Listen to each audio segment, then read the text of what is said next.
Avinash institute of education में आप सभी का स्वागत है। मैं हूं अविनाश मिश्रा। इस वीडियो में हम लोग समास किसे कहते हैं इसके बारे में गहराई से अध्ययन करेंगे। तो चलो लेक्चर शुरू करते हैं और समझते हैं।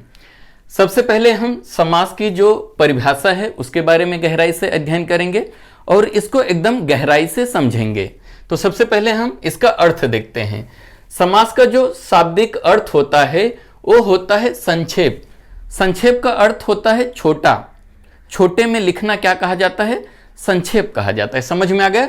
तो समास का जो शाब्दिक अर्थ क्या होता है? तो याद रखना, समास का जो शाब्दिक अर्थ होता है वो होता है संक्षेप। क्लियर हुआ? आगे समझो। समास जो है दो शब्दों से मिलकर बना है। तो याद रखना, समास जो है दो शब्दों से मिलकर बना है, सम और आस। समझ में आ गया? समास जो है दो शब्दों से मिलकर बना है। वो दो शब्द कौन कौन से हैं? सम और आस।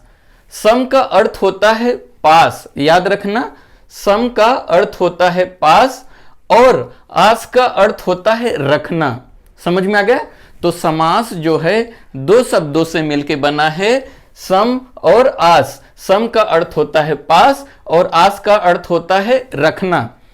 जब दो शब्द पास रखे जाते हैं और पास रखने के बाद कोई नया अर्थपूर्ण शब्द तैयार हो जाता है तो उसे क्या कहा जाता है?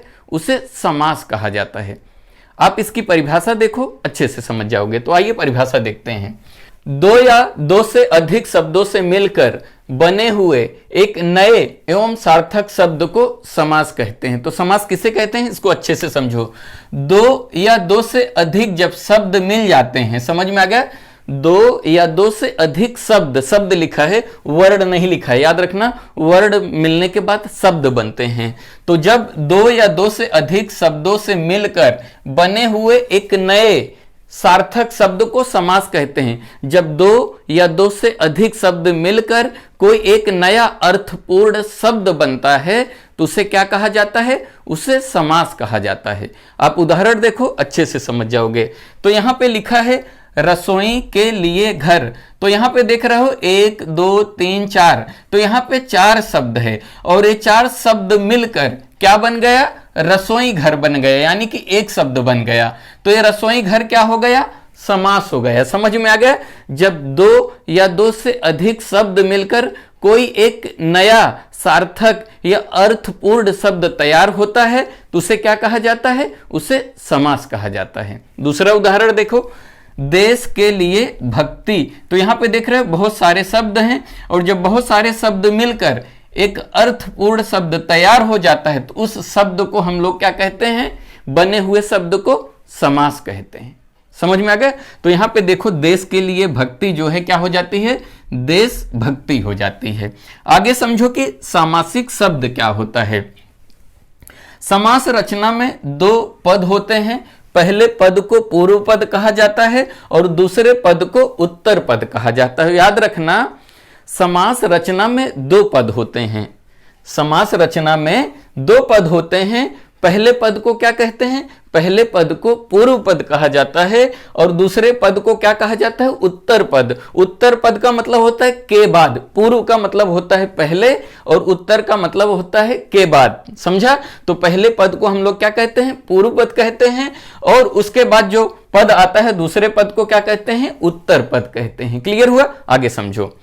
इन दोनों से जो नया शब्द बनता है वो समस्त पद या सामासिक शब्द कहलाता है। तो याद रखना, जब दो पद मिलने के बाद एक नया पद बनता है तो उसे क्या कहते हैं? उसे समस्त पद कहते हैं, नहीं तो सामासिक शब्द कहते हैं। आप उदाहरण देखो, अच्छे से समझ जाओगे। जैसे यहां पे लिखा है गंगा का जल। समझ में आ गया? तो यहां पे इसका समास क्या हो जाएगा? गंगा जल हो जाएगा। तो इसमें जो गंगा है वो पूर्व पद है और जल जो है वो उत्तर पद है, यानी कि दो पद। गंगा जल जो है दो पद से मिलकर बना है। दो पद कौन से हैं? एक गंगा हो गया और दूसरा क्या हो गया? जल हो गया। समझ में आ गया?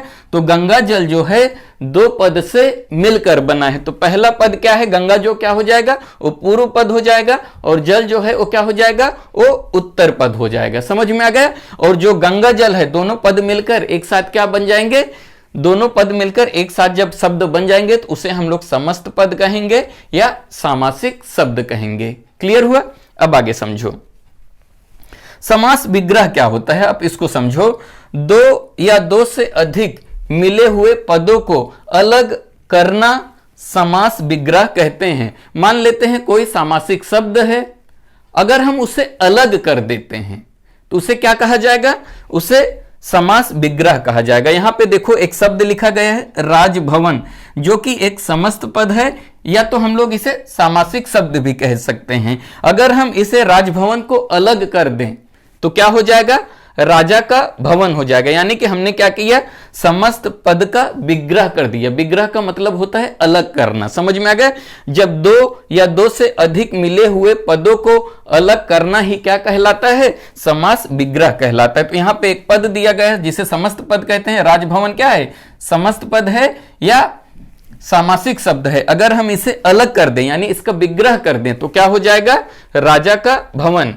तो जब सामासिक शब्द को अलग कर दिया जाता है तो उसे क्या कहते हैं? उसे कहते हैं समास विग्रह। समझ में आ गए? तो समास के 6 प्रकार होते हैं। समास के कितने प्रकार होते हैं? 6 प्रकार होते हैं।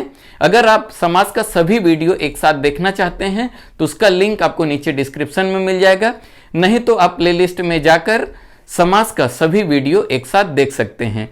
मुझे यकीन है कि आपको समास अच्छे से समझ में आ गया रहेगा। वीडियो कैसा लगा कमेंट करके जरूर बताइएगा। अगर अभी तक इस चैनल को आपने सब्सक्राइब नहीं किया तो कर लीजिए। वीडियो देखने के लिए धन्यवाद।